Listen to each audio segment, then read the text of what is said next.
সাল্লাল্লাহু আলাইহি ওয়াসাল্লাম বলেছেন যে বনি ইসরাইল 72 ভাগে বিভক্ত হয়েছিল। কত ভাগে? 72 ভাগে। আর আমার উম্মত বিভক্ত হবে 73 ভাগে। কত ভাগে? 73 ভাগে বিভক্ত হবে। এর মধ্যে শুধু একটা দল জান্নাতে যাবে আর বাকি দল যাবে জাহান্নামে। বাকি দল যাবে জাহান্নামে যাবে।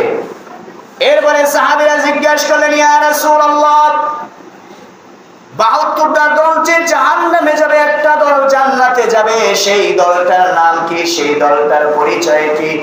আল্লাহ নবী বললেন, মা আনা আলাইহি ওয়া আসহাবি, যে মানুষটা আমি এবং আমার রাসূলের অনুসরণ করবে সেই জান্নাতে যাবে।